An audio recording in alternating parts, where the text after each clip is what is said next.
Hello everyone, just me on my own this week here in the studio. Quick thoughts for yours dead quickly. Coming up later on, we've got the full review which will be on later on YouTube, so we'll be hearing from Rafa Benitez of course as well. But a point, we've stopped the rot, at least we've stopped it, because, that could have been 5 games in a row that we've got defeated there, and it looked at one stage that it was happening with us being 2-0 down. The lineups, first of all, Rafa literally surprised everybody. Carl Darlow being the biggest one coming in. We've seen Chancel Bemba play at left back. We've seen Isaac Hayden partner Mikel Merino in the centre midfield. We've seen the likes of Gale and Shelvey drop to the bench. Jacob Murphy kept his place. Matt Ritchie did. Hoslo up top. Perez in the 10. So he went with the 4-2-3-1 formation, switching, going away from the 2 strikers. The first 20 minutes we've done okay. And then West Brom started to come into the game a lot more. And especially Rondon in particular as well. Now, you could say that West Brom's first goal was either class by West Brom or a defensive error by DeAndre Yedlin. Don't want to talk about it too much.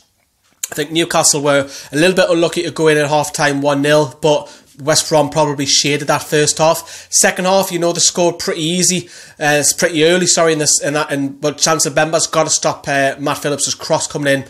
DeAndre Yedlin again suspected defending there. It leaves the young lad Sam Field free, gives him 2 yards and he volleys home close range, and Yedlin's got to be tighter.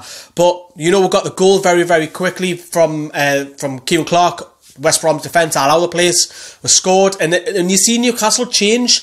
It was all Newcastle for the last half an hour. We're pressing higher, we're getting bodies further forward, and we look so much better when we attack teams. I know that probably leaves you vulnerable in behind, but we've seen obviously Rafa make some substitutions. We've seen Roland Aarons, Mitrovic. But even when Shelvey come on, Shelvey only had about 15 minutes, and Shelvey was playing a couple of world-class passes. Got the equaliser, thank God. It was an own goal, another free kick from the right. Rondon sort of backheels it and hits off Evans and goes to the back of net. But I think more than anything, they're fighting the determination to get back. Because I'm not going to lie, when we're 2-0 down, I was a bit worried.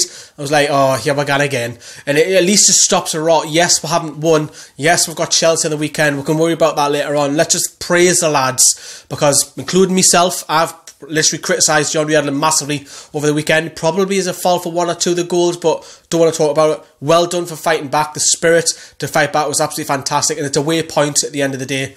Let me know what you think if you're watching on Facebook, and if you're watching on YouTube, keep an eye out for the review which is coming up later on tonight. See you later. Bye bye.